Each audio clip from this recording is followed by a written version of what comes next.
தென்காசி மாவட்டம் குருவிக்குளத்தில் வேணுகோபால் குருசாமி குழுவின் ஐயப்ப பக்தர்களால் நடத்தப்பட்ட மண்டல பூஜை மற்றும் கன்னி பூஜை நடைபெற்றது. கன்னி ஐயப்பன் சாமிமார்களால் பாத பூஜையிட்டு மலர் தூவி குங்குமம் இட்டு பஜனையுடன் துவங்கிய பூஜை சிறப்பாக நடைபெற்றது. இதுகுறித்து எமது துணை ஆசிரியர் ஐயப்ப பக்தர்களிடம் கலந்துரையாடலை பார்க்கலாம்.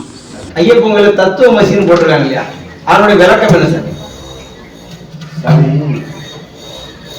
அதாவது விளக்கம் வந்து இங்க குருநாதர் சொல்றாரு. அதான் விளக்கம். அதாவது தத்துவ மசினா என்ன அப்படின்னா, அதாவது ஐயப்ப பக்தர்களுக்கு ஐயப்ப சொல்லக்கூடிய விஷயம் என்னன்னா, இங்க ஒரு கோயில் இருக்குன்னு வச்சிருந்தீங்கல்ல, அது உன்னோட இருதயம் தான் கோயில். அது மாதிரி நீ வந்து நீதானா, அதே மாதிரி இங்க ஒரு சாமி இருக்குன்னு நினைச்சிருந்த, அந்த சாமி வேற யாரும் நீதான் அப்படிங்கிறது.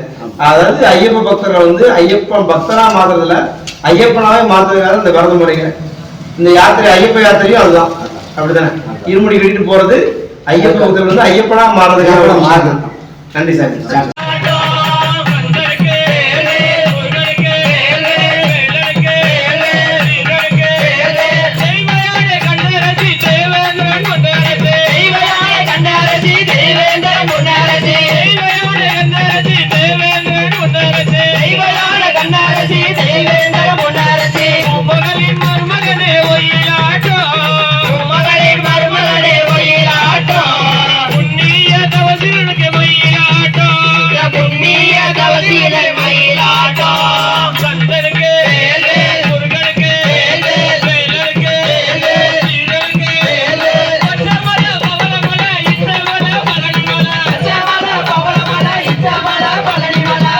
தினமலை செய்திகளுக்காக குருவிக்குளத்திலிருந்து துணை ஆசிரியர் கணபதி பால்மாரி. செய்திகளை உடனுக்குடன் தெரிந்து கொள்ள தினமுல்லை நியூஸ் தமிழ் சேனலை சப்ஸ்கிரைப் பண்ணுங்க.